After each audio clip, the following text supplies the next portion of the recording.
Hey there! Welcome to another episode of Éire's Epics in History. I'm your host, John Fisher, and as much as I would love to get into what's been going on with me today and whatnot, we have a lot of ground to cover, so we're just going to dive right in.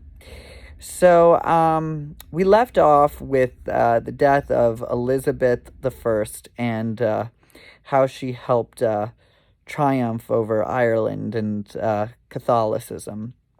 Uh, but um, Even though that happened, events did start to turn around the 1630s and 1640s. We have what's called the counter-reformation movement. And basically, what that was, you had all these Gaelic chieftains, as we discussed yesterday, who left in 1607. They left Ireland and they went to the continent, including Hugo Neal. But while they are there, over time, they start to make alliances, with various other people in Spain, people in France, heavily Catholic areas.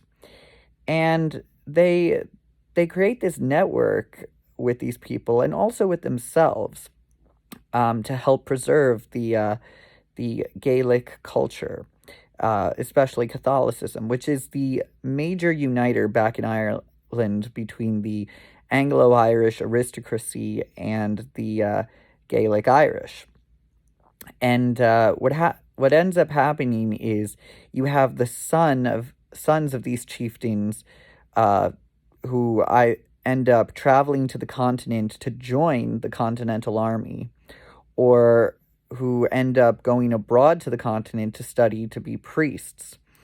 And this is all to counter the growing, what is seen at the time as the growing threat of Protestantism.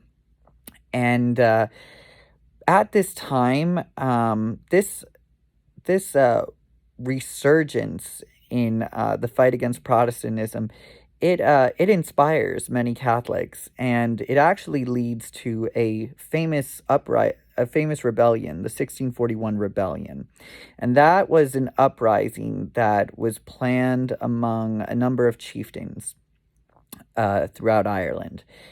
It was supposed to take place in Dublin and Ulster. Now, in Dublin, the attack was going to be on Dublin Castle, which at the time was the seat of authority for the English in Ireland. But the night before the attackers were all arrested because the English got word of it. But in Ulster, the rising goes ahead, and you have basically all these rebellers just taking all these towns and fortified homes and forts over a series of days, and they're able to claim most of the province. And this rebellion spreads down south, and soon you have more attacks going on, and you have more people joining in the fight. And within months, they've driven out or killed like thousands of Protestant landowners. That's what the rebellion was all about. In Ulster. It was to basically fight against the Protestants for the disenfranchisement of native Catholics, as well as to get revenge for all the land that had been seized away from the Catholics and given to the Protestants. And we discussed that, the English took the land from the Irish and then either forced them to buy back their land or just gave it away to Protestants.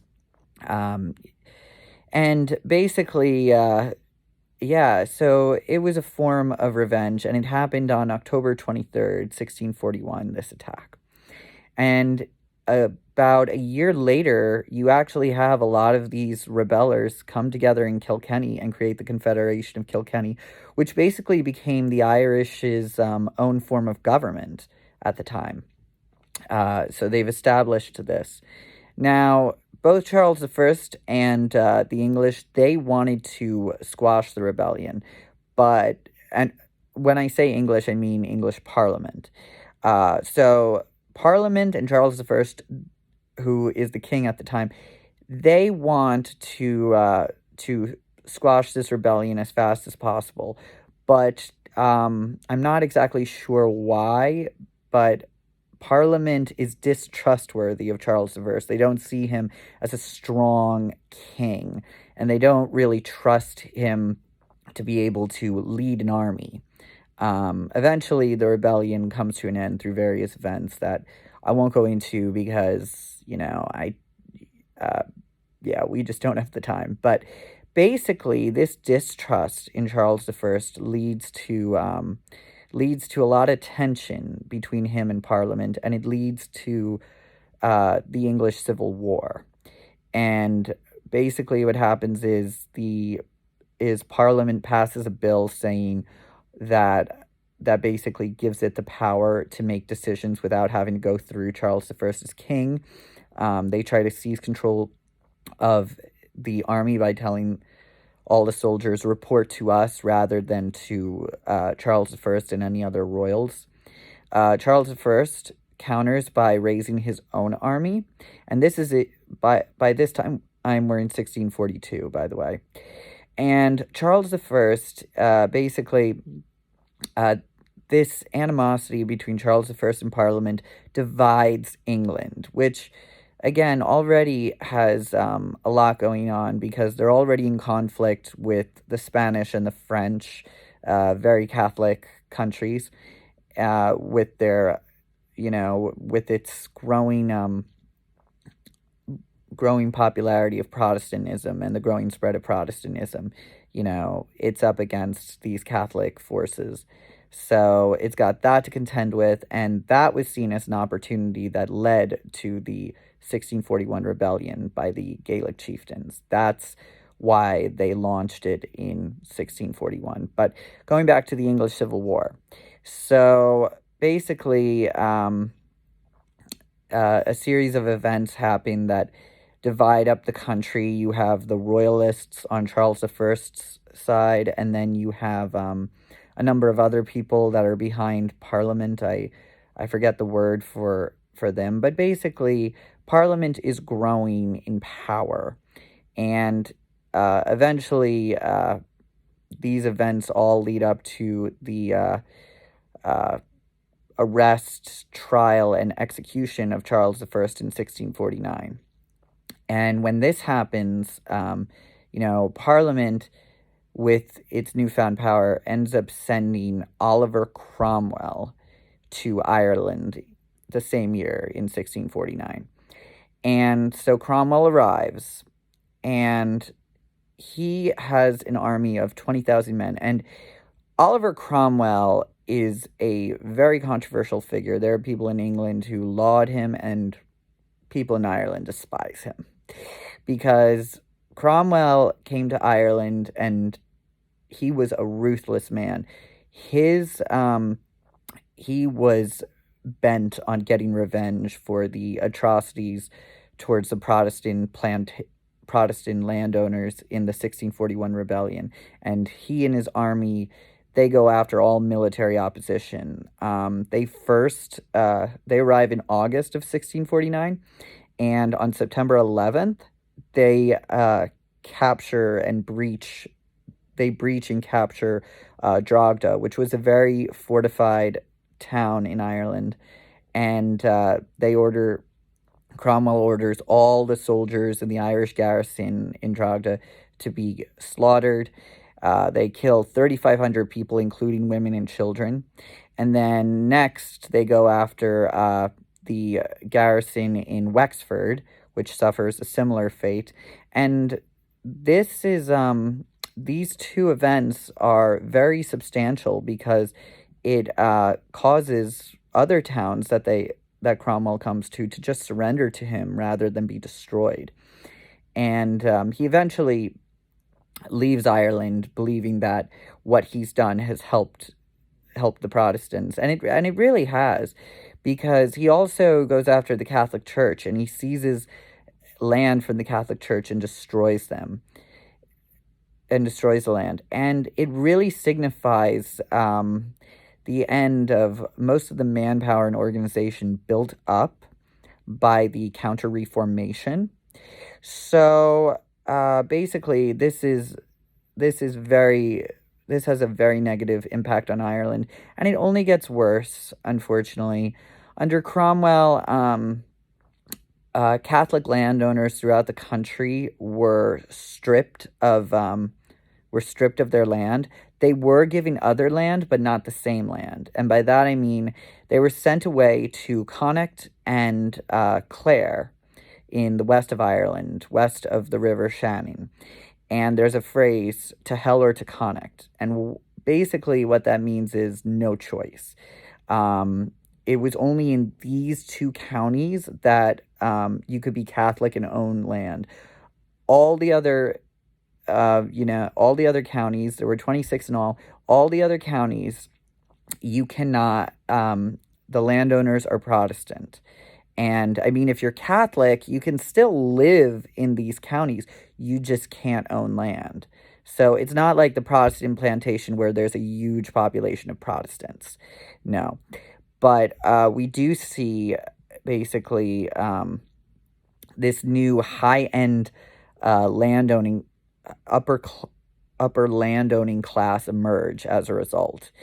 And basically, the reason that these Catholic landowners were sent to Connacht or Clare and were allowed to have land there and were monitored is because Connacht and Clare at the time, the land was the worst land in all of Ireland. There were tons of stones and rocks all over the place. In fact, if you go to the west of Ireland, you'll see in areas in the west of Ireland like Galway, which is in the province of Connacht, in Clare and Mayo, you'll see a lot of stone walls. And that's because when these landowners arrived, they had to pick through these fields of stones, and they took the stones and they just built up these walls to kind of fortify and divide up their land and protect it, from anyone who would try to run amok, or even from the Protestant armies or anyone who tried to attack them. So today you see those stone walls as a testament to the struggles of those Catholic landowners. And at the same time, you have a lot of women and children were actually sold off as slaves by Cromwell and sent to the Caribbean. And in fact, this leads to the so-called Black Irish down there in the Caribbean. Anybody who is of Irish descent is known as Black Irish due to the dark facial features of a lot of Caribbean people. So that's where the term Black Irish comes from. It's these Caribbean people who are of Irish descent. In fact, up to 100 years ago in Montserrat, there was a mixed race group of people who could speak Irish. I've read. But yeah, basically, Cromwell is responsible, for, some people debate whether or not Cromwell caused a genocide. It's definitely true that he slaughtered thousands of people, and, he basically, basically pushed away Catholics off their land, and he ended up basically enslaving about 1/3 of the country.